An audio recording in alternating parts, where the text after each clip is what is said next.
Thank you very much for inviting me to come.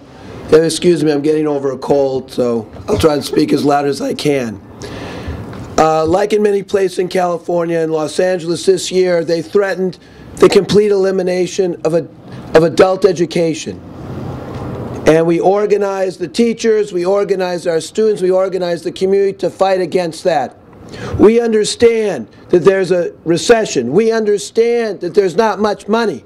But what we needed to make clear was that adult education is essential.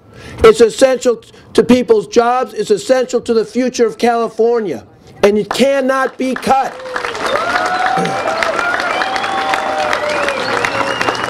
What do our communities want? They want prosperity. And what does that mean?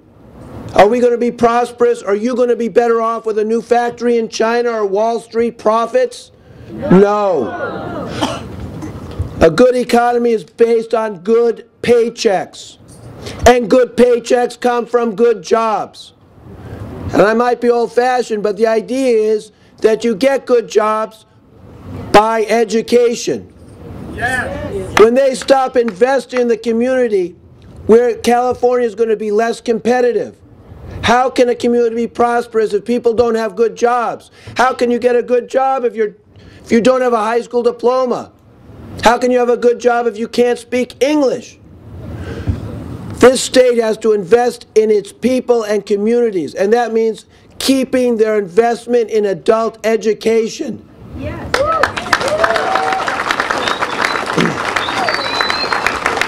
What we have to make our Sacramento representatives understand is that when you help parents, you are helping the children.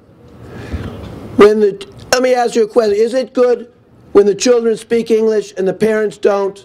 No. We need to make them understand that. It empowers the child and marginalizes the parents in their children's education. It does not make to an equal educational environment when the parents cannot participate the same way. That's why we must keep adult education. In Los Angeles, we decided we needed to fight back. We needed to make clear how important adult education was to not only the students but to the community at large. And we looked at what we had. We had community support, and we looked at who we needed to convince our board members, and we started working around that. We started with a petition. We collected over 200,000 signatures in 2 weeks because we gave blank pages to our students who went to their churches, their workplace, their apartment buildings and collected things. We printed up store signs that said, "We support adult ed, better jobs through education, helping parents help their children." We made thousands of those and got them into storefronts all over the city.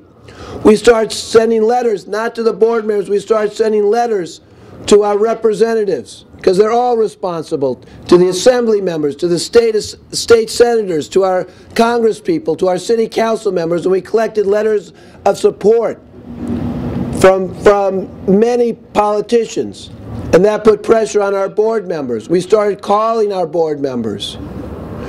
We started having big rallies at our school board, in front of our school board, and we started having them in different parts of the city because we were in different parts of the city. We wanted those board members to understand we were everywhere. We were in their district. We had dozens of protests at individual schools. And then lately we started doing town hall meetings. We invite the whole community. We got sometimes 300 people and invited our elected officials to speak. We didn't give them the mic. We gave everyone 3 minutes to speak. We had mostly students speaking, a few teachers, and we gave the politicians a chance to speak too, but we wanted them to hear from the community. That's what we felt a town hall meeting was. Now, we've just gotten through a contract, and we were budgeted $0, and after a very long, intense wait for our teachers, we didn't get everything we wanted, but they're promising back 3/4 restoration. So from $0, we got back to 3/4. We're not where we want to be, but we're going to keep fighting. We've mobilized our students, we brought the issue up, and we need to work together, Los Angeles and San Mateo and everywhere else. We'll put pressure and keep this issue alive to all those politicians that Their district is LA, and you keep pressure on your politicians up here, and we're going to get it done. We're going to let them know this is not a small issue to the communities that serve. This is a big issue, and they have to support adult ed if they want to support their community. Thank you very much.